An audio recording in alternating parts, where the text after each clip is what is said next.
You're listening to Civic Media. You can tune into any of our live shows on any radio station across the state with the Civic Media app. Find us in your phone's app store and listen anytime, anywhere. Good morning. Welcome to Matnair on Air. Jane Matnair, Greg Bach, and Calvin Butenoff coming to you live from our studio here at Radio Park in Racine. You can always join us. Call or text. The number is the same, 855-752-4842. You can also leave a comment if you're watching on the live stream on Facebook, YouTube, and what used to be Twitter. Coming up at the very end of the show, around 10:51-ish or so, we'll wrap up the show as we always do with a segment called This Shouldn't Be a Thing. Today's Tisbet, as we call it, is the ah-ha-ha edition. It's all in French today. Yeah. All in French. So join us for Tisbat. This shouldn't be a thing. Coming up around 10:51 or so. Delighted to have our next guest back. He is a writer and director originally from Wisconsin. Nathan Deming is here. Good morning, Nathan. How you doing? Good morning. Glad to be back so soon with good news. Wisconsin did something. The Yeah. legislature. It's a what?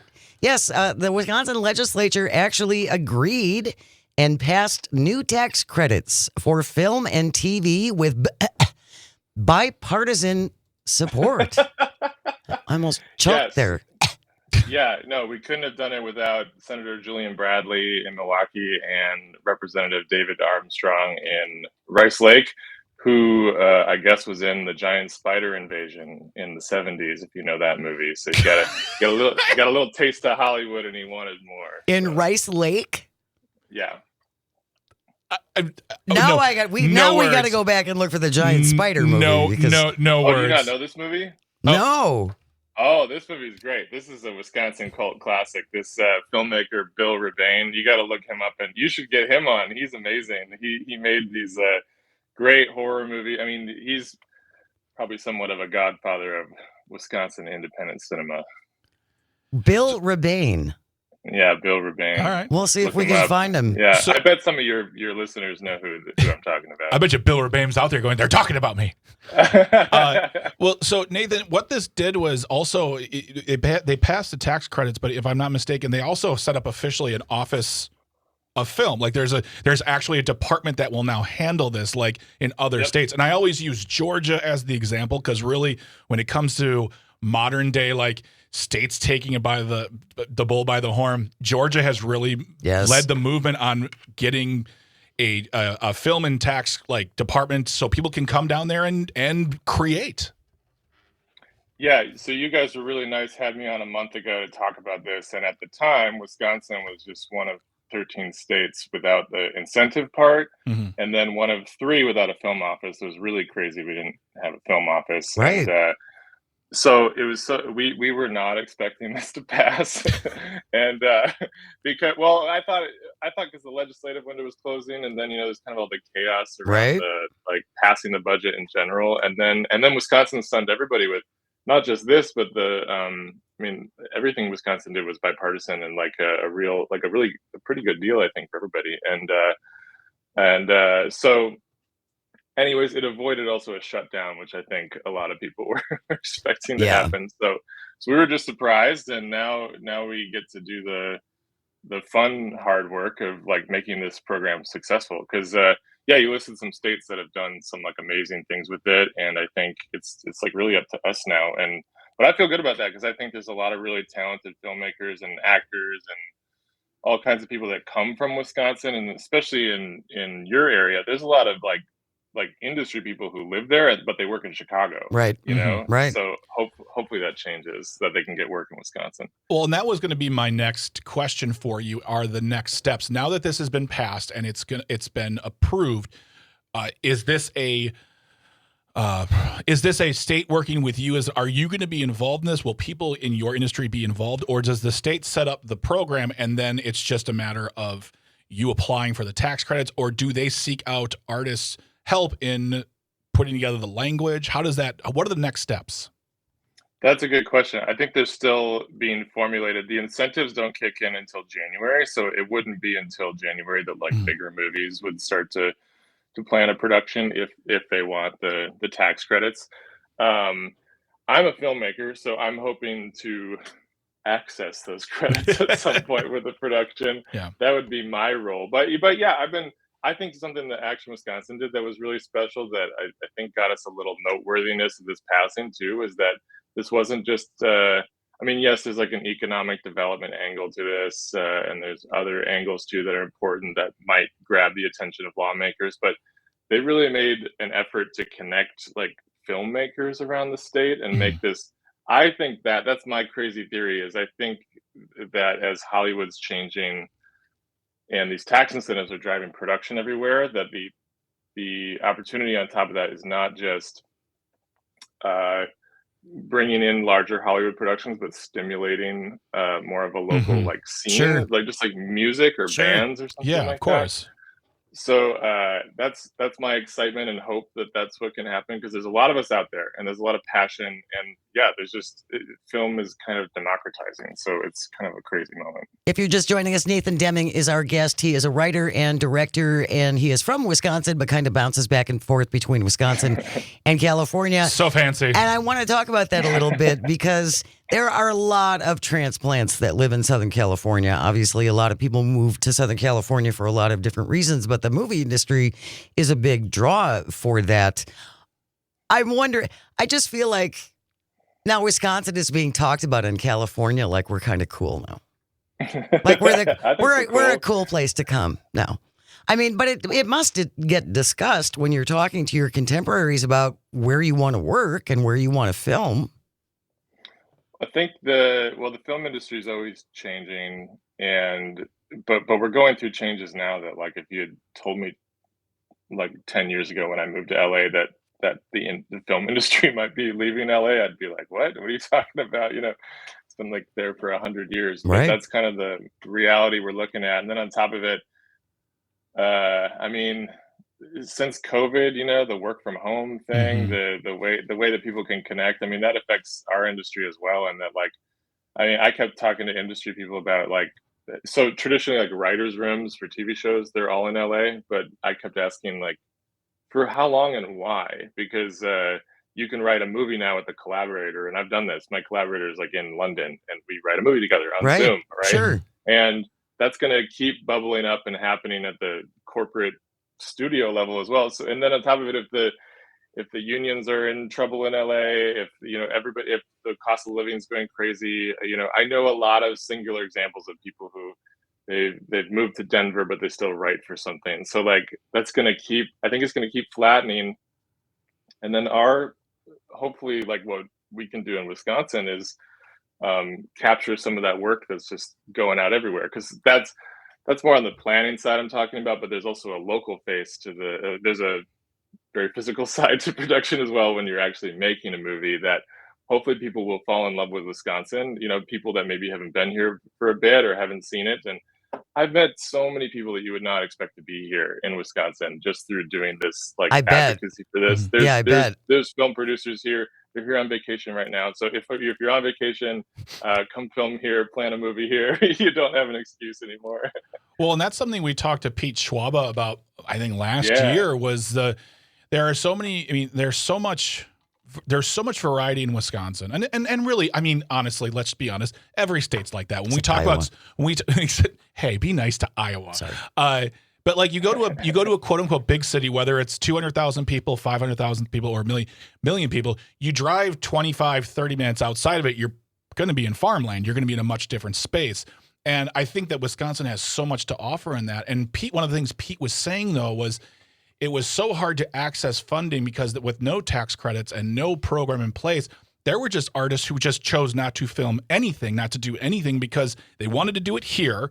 And to do it anywhere else would be more expensive, and it took away from the overall theme of the story. So I feel like, I mean, this has always been, in my opinion, a win-win for us and the artists, because you're plugging the state. You're saying, hey, come film here. We'll take care of you. And whether it's the Marvel movie showing up to film up north for a reason, or an independent filmmaker filming in Richland Center because they love the terrain, this is only a win-win, period. Yeah.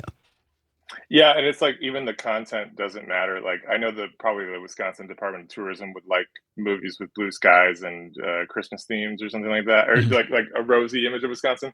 But you look at like a movie like Fargo in Minnesota that really mythologized Minnesota. You know, everybody knows that movie. People know a part of Minnesota that they probably wouldn't know before. And Breaking Bad obviously is a very Oh, gritty, dark show Right. about drug addiction and drug dealing, but people go to Albuquerque now to go to the house. We might have talked about that last time. Like, go to the house where Walt lived, throw the pizza on the roof. You know, people do that. There's almost like it's like kind of like no press is bad press, right? yeah. Like, Right. I mean, and the thing, like oh, go on, Nate. oh no, I was just gonna say yeah, it doesn't matter if the story is dark or if the story is light. Yeah. People end up going, oh yeah, no, I wonder what Wisconsin's like, even if we got a show like Yellowstone here or something, you know. Well, but that's like going to see the Christmas Story, Christmas House, right? Yeah. You know, it's the same kind of pilgrimage. Yeah. Good or bad, it was in a movie. Tony on the live stream says Bill Rebane appeared by phone a few months ago on Pete Schwaba's show. The giant spider invasion was filmed partially in Irma, Wisconsin. And I guess Cal sent a link in the chat saying that the giant spider invasion, new scenes being added to 1975 movie for 2026. I remember this now because it was Mystery Science Theater 3000. That's where I saw it. This film is wonderful. Oh, we're going to have to reach out to Bill Rebane. And like that was like when it comes to like filming in Milwaukee, or it comes to like Wisconsin, it seems to always just be a lot of aerial shots. You watch Bridesmaids, there's aerial shots of Bayview. That movie Love Hurts that came out with Qui-Gon Jinn, I think that's his name. Sorry. With Liam Neeson? No. I thought you were saying Qui-Gon Jinn. Oh, not quite. Okay. No. That's how I know I got it wrong. I apologize. He's an Academy Award-winning artist. But it was a lot of drone shots of Milwaukee, but everything that was like real in the movie that you saw was not Milwaukee. And also, apparently in this movie, Milwaukee has a huge problem with the mob. It's just taking over the city. I don't know. It's a very weird movie, but it's that thing of like, I'd love to see films that take place in Milwaukee or Wisconsin just be here, not just those establishing shots. And then everything is Filmed on a Vancouver. set. Yeah, it's filmed on a set in Vancouver. Yeah, I think people don't realize how easy it is to fake that stuff. There was like a big Oscar movie last year called The Substance that takes place in LA. It's filmed in France, and then like they just have and if you know production, you can kind of tell a little bit. You're like, oh, that building they're standing next to is a little like maybe a little off, but they do a good job otherwise of hiding it, and it's just a bummer because like details get lost in translation, and yeah. That building looks 1,000 years old.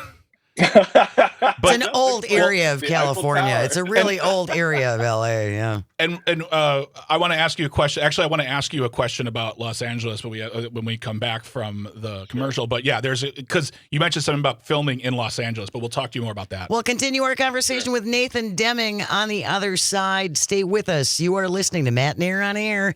This is the Civic Media Radio Network. We will be right back.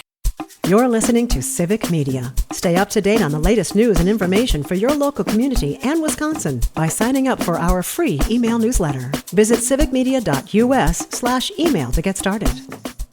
Good morning and welcome back to Matt Nair on Air. Jane Matt Nair, Greg Bach, Dr. Slide on the board, coming to you from our studio at Radio Park in Racine. You can join us.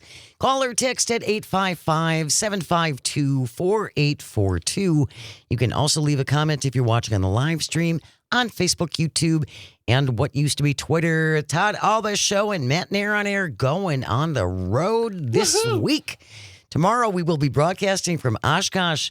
On Thursday we will be in Butternut. And on Friday we will be in Hayward. So join us if you are able as we go on the road this week. And that leads us to today's audio sorbet coming up after the 10:30 news.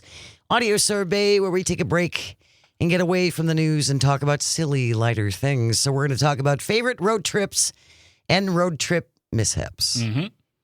Greg is packing things for every possible emergency. We'll talk about that later. I like to be prepared. I feel so well looked after. We We can handle anything. I feel like I'm going to be made fun of for being prepared. That's coming up after the 10:30 news. Right now, writer, director, Wisconsin native Nathan Deming is here, and we're talking about the bipartisan agreement in Wisconsin, where we actually have set up a little film office to try and encourage filmmakers to do their work here. And I mean, first of all, Nathan, thank you for all the advocacy you've been doing and coming on the show and talking about it. It's something that's always been in the back of my head. Yeah, it's always been something in the back of my head from when they talked about, I remember when Public Enemies shot here, and I think there was a renewed interest on this, and then it sort of just kind of went away. And something you mentioned before the commercial was filming in LA. And I feel like everyone has this sense that filming in LA is easy, cheap, because it's Hollywood, but it's not really. And finding other locations that are more affordable is more advantageous. Also to look, especially if you're not trying to look like you're shooting in LA, it's easier to like maybe shoot in Wisconsin if that's what you want to look. But LA is not an easy place to film.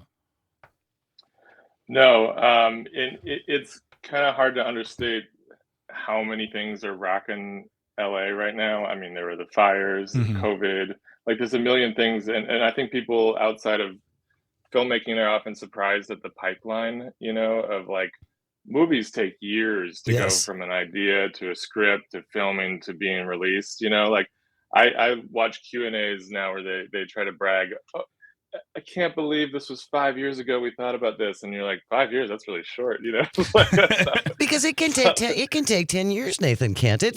From development to completion. Yeah, so then just the number of things that happened literally in the past 5 years, streaming continued to upset everything, but COVID backed up that pipeline. Right. People couldn't shoot. If you remember, they shut down production a lot because they didn't know how to film with COVID going on for a bit, and then so that affects every level of the line. Then there's people doing post-production who aren't getting work for a year and a half after their production's already returned. So just all these things are happening. On top of it, I think we've been heading for this seismic shift since we switched from film to digital, which is like, I didn't think that was the as big a deal as it was. Well, it was a big deal aesthetically and stuff. If you guys remember, that happened about 15, 20 years ago. Yeah. But there's a whole pipeline, also physical infrastructure of film that then from literal film, filming on film, developing the film, packaging the film, sending the film to theaters. I mean, if you've ever been upstairs at your local movie theater, which great big reels, yeah, you got these great huge platters. They were, and then you'll see all these like drawers, because a movie would have been like 6 separate reels probably. That's a file now that gets beamed in, So all of that once that's gone, there's literally no physical reason for LA to be the epicenter of these things anymore. On top of that, meetings, networking. I mean, that's just changing for every big city now, which is like we kind of touched on. Like you can have your financial analyst job in Manhattan, but live in Quebec or whatever you want to do. Yeah, this is all just shaking things up, and we don't know where it's going yet. But on top of that, LA is very expensive to film in. They just tried to they're trying to stop the flow of jobs leaving. They tried to pass their own.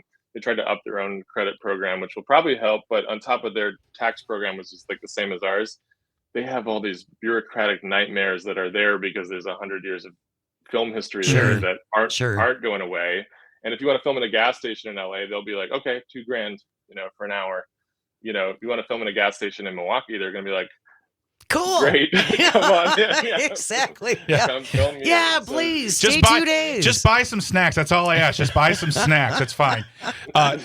In the time we have left, Nathan, what is anything you're working on right now you want to talk about quick? Well, I've got a secret project in the works. I'm being coy for no reason. I'm excited to shoot something this summer, which will be fun. This small little project. I've got my larger year series. I'm always working on, which is the months of the year. So I'm 2 in. I just debuted February earlier this year, and hopefully shooting March with the credits next year. Yay! And before I forget, you're going to Hayward. I'll see if your listeners know another great Wisconsin classic cult movie, Bloodhook. Have you guys heard of Bloodhook? No.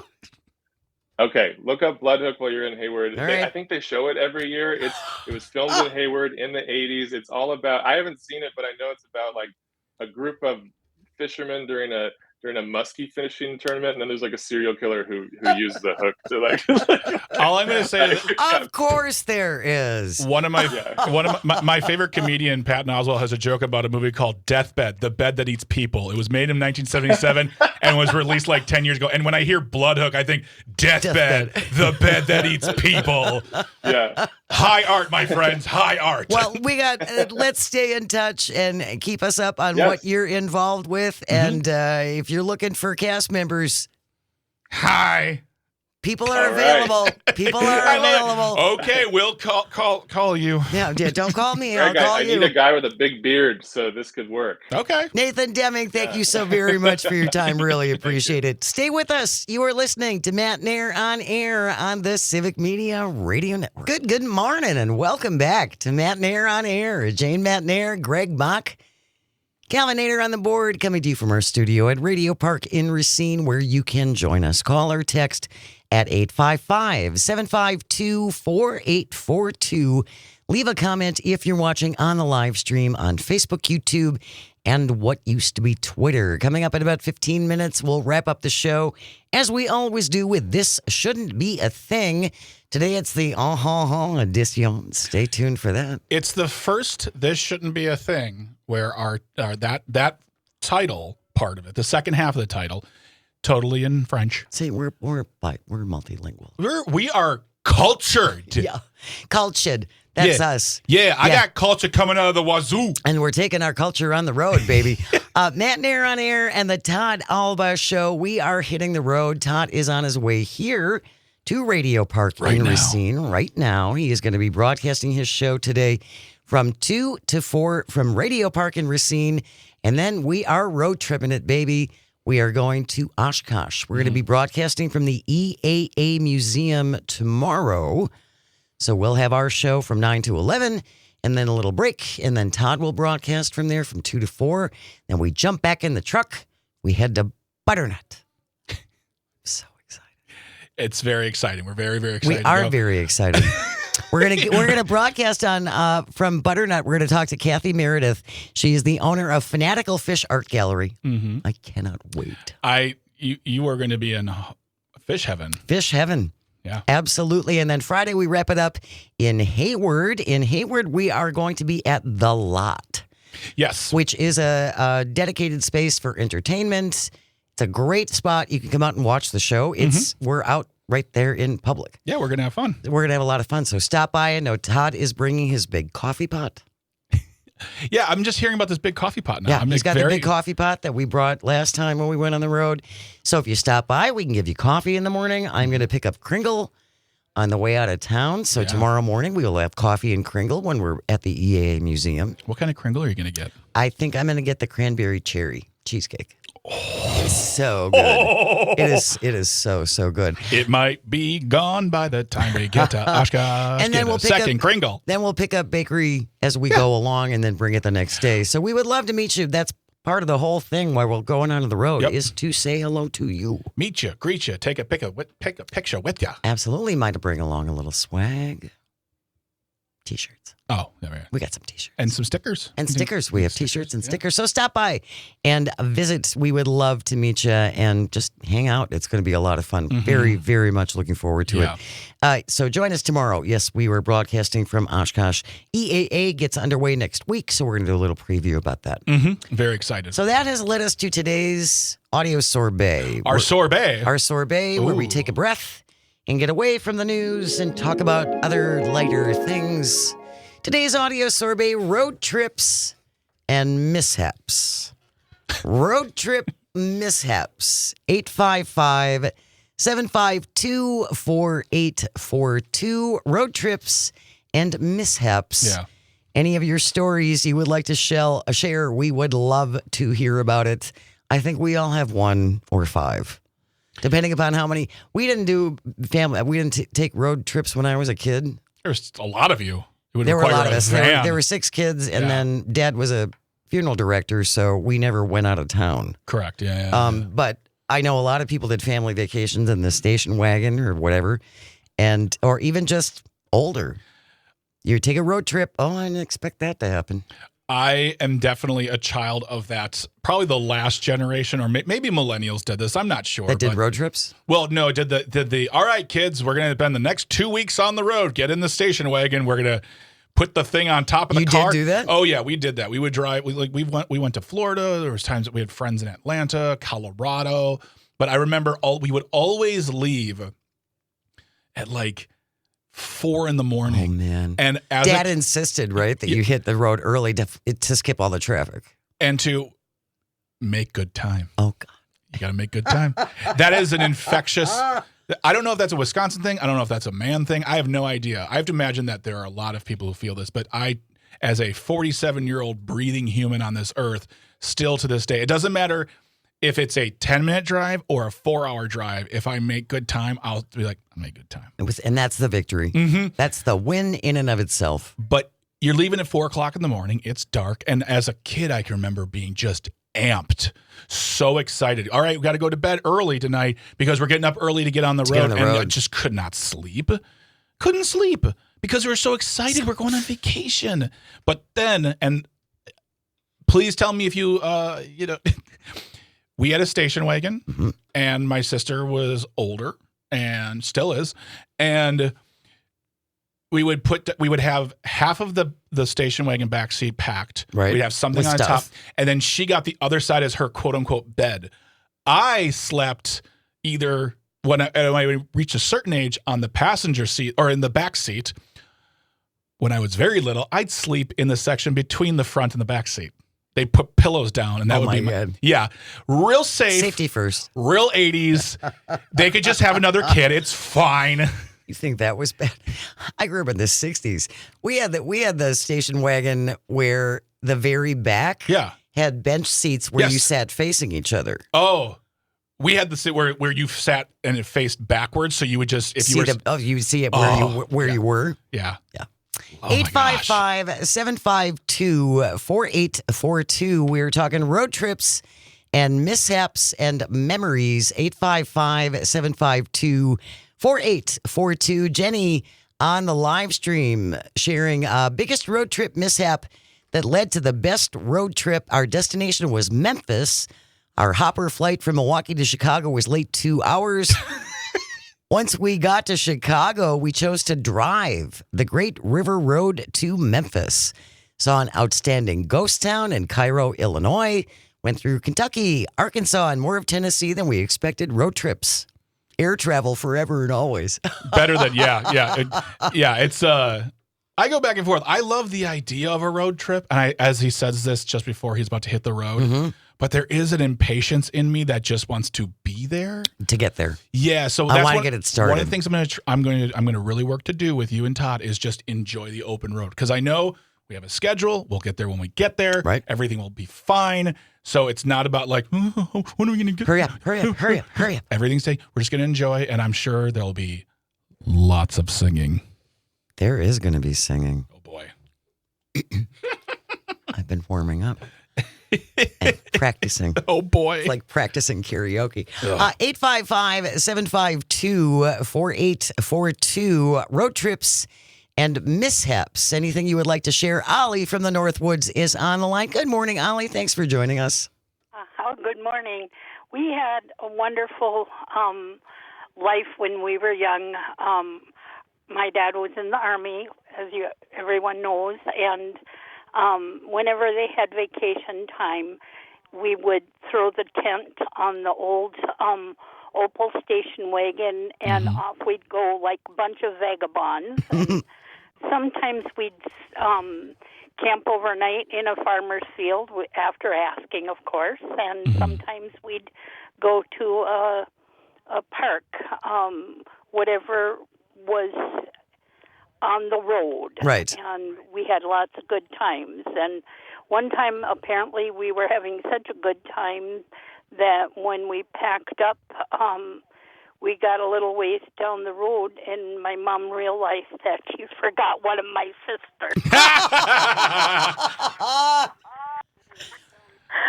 So luckily we weren't too far down, but we had to go back, of course, and get her. Did you though? Did you have to? I mean, is she Is she still in therapy, Ollie? It's like, oh yeah, we went camping and they left us. I've often wondered. She always thought nobody loved her. Maybe that was the fruit of it. Everything. We got everything. Ollie's in the car. We got this. We got that. We got the dog. Yeah, let's go. Oops. We've let Janet live with the mountain people. What was that last one we had? Oh, maybe we should go get her. Thank you, Ollie. That's perfect. 855-752-4842. 855-75-CIVIC. If you would like to share with us your road trip mishaps, anything come to mind? Again, we didn't do this when I was a kid. Mm-hmm. We had a little property on a lake outside of Hartford. Yeah. So if someone died, my father was available and he could run into town. Yeah. But when I got into college, Mm-hmm. one of my college friends and I decided to go to Yellowstone There you go. in between freshman and sophomore year of college. Okay. So we jump in the car. We don't know what we're doing. I mean, literally, we're going to camp. Oh. We don't know How many times have you camped before that? Once. Okay. Yeah. Let's go to Yellowstone. We'll sleep out. It'll be great. We don't know where to set up the tent. You know, I mean, there are if you're a more experienced camper and you already know this, Yeah. you're looking for something that's high up, away from water, Mm-hmm. in case it should, I don't know, flood, rain, things like that. Yeah, Yeah. we didn't take any of that in consideration. Did the friendship last after that trip? Actually, it did last, which was amazing. Okay. But yeah, we woke up one morning to a couple inches of rain in the tent. Oh. And then everything is wet. Yes, You of know, course. everything is wet. And, So that and was you're just great. wet all day. All over, It and you're like, just squishy. Ugh, yeah. Yeah, you're just squishy. Calvin, do you have any stories of road trips and/or road trip mishaps?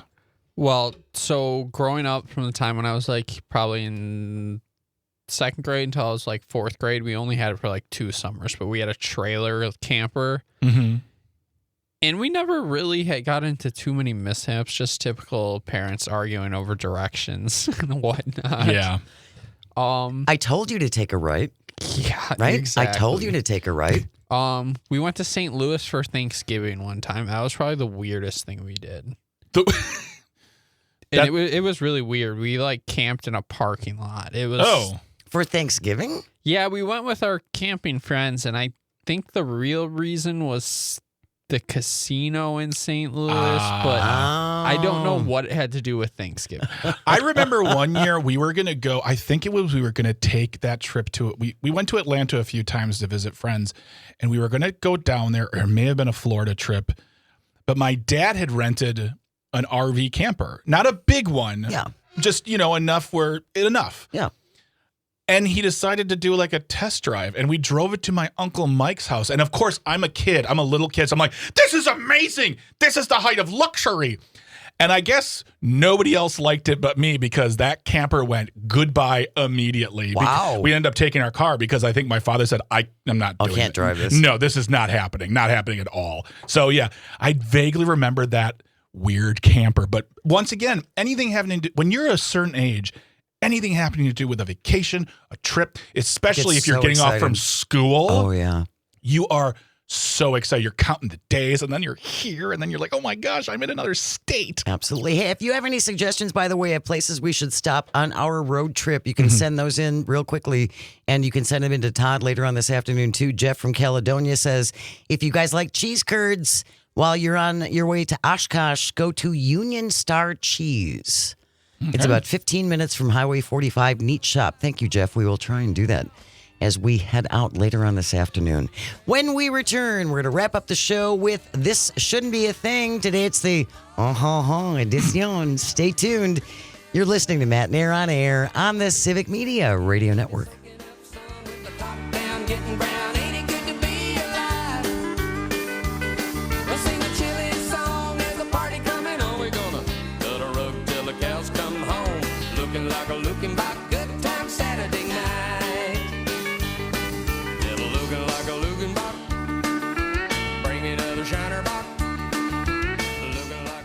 You're listening to Civic Media. Find the latest news, information, and archives of all your favorite shows on the Civic Media website, civicmedia.us.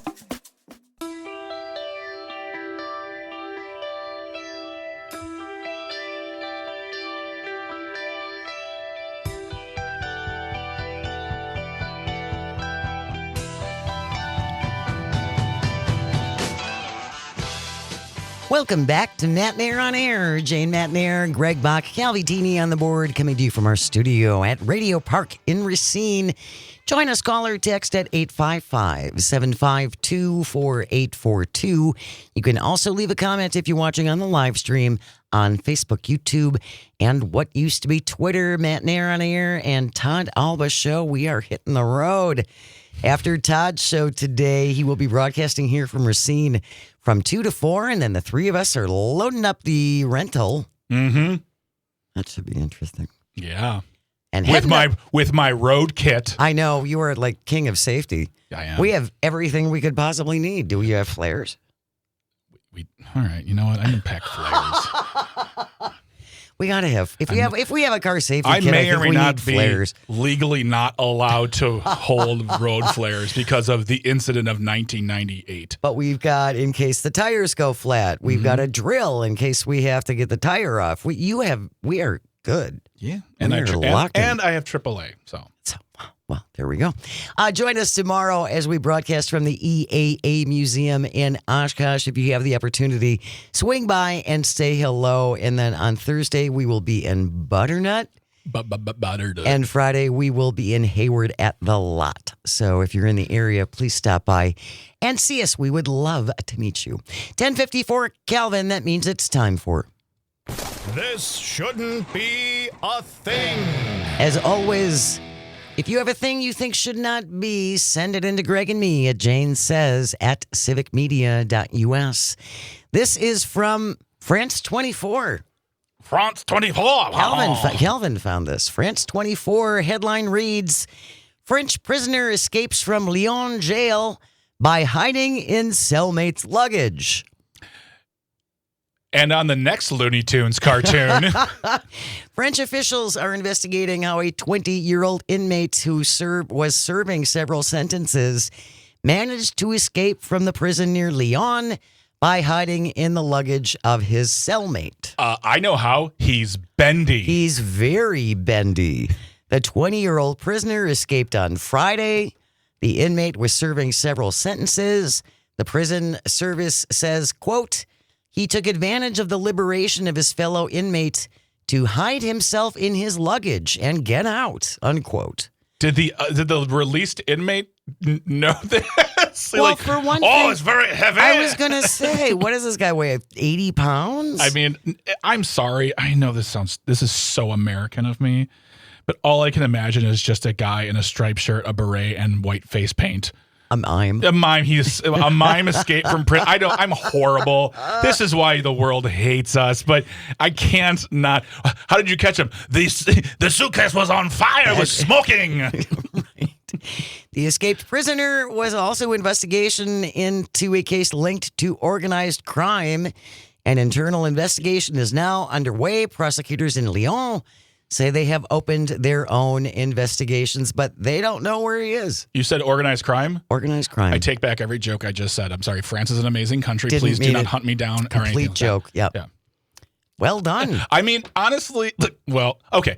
This is not an endorsement of escaping from prison, but we see movies where you dig holes or there's a big They're the wall tunneling. gets exploded and the gang gets you out of there and whatever, blah blah. This guy's just like, you know what? I could probably fit in that I'm gonna suitcase. fold myself. All that yoga in prison is gonna pay Right. off because I'm getting out of here. It pays to be flexible. You would think the courts would take that in consideration, like the attempt. First of all, nothing was damaged. Just for style points. Yes, exactly. You're not going to get off, but like we'll take a year or two off your prison because we understand you have an ingenuity to yourself. You know, we love that in France. We'll try it. We'll suggest that. Yeah, exactly. And see how that goes. That wraps up today's episode, Calvin, of This Shouldn't Be a Thing. As we mentioned, Todd Alba heading down here. He will be doing his show from 2 to 4 across the network, and then it is road trip, baby. So join us tomorrow morning. We will be starting at our regular time at 9 a.m., but this time tomorrow we will be in Oshkosh at the EAA Museum. Very much looking forward to it. Thank you, Greg and Calvin and all of our engineers, because without you, nothing works. And thank you most of all for calling and for texting and for listening. It really does mean the world. I hope you find some joy today. Try and stay cool. Yes. And you have the chance to share it. Keep it right here. News coming up next. And then Tom Hartman from 11 to 2, Todd Alba 2 to 4, Maggie Dawn 4 to 6, and Pete Schwaba with a little nightlight from 6 to 8 p.m. And also don't forget, like that's a great network lineup. But after Pete Schwaba's done, there are also great programs. wonderful shows that you can catch. And if you miss us, by the way, if you can't listen live, you can download the show as a podcast. You can always super easy. Yeah, exactly. There's lots of great ways, or listen to us on the app. So it's just great ways to stay in touch. But yeah, we look forward to seeing folks on the road. We'll have some, like I said, we'll have some swag. We have some T-shirts. We have some stickers. We'll have Kringle tomorrow. Oh, I can't wait for Kringle. Kringle and coffee. So I hope you can join us for Kringle and coffee. Thank you so much. Keep it right here. We got news coming up next across the Civic Media Radio Network. We'll see you tomorrow.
The national news cycle never stops, but it can be hard to find news about your local community. Civic Media is dedicated to providing quality local and state news coverage across Wisconsin. With the Civic Media app, you can get notifications about local stories that matter to you and your community. Find the free Civic Media app in your phone's app store and choose notifications from the menu to tell us what kind of news you want to hear about.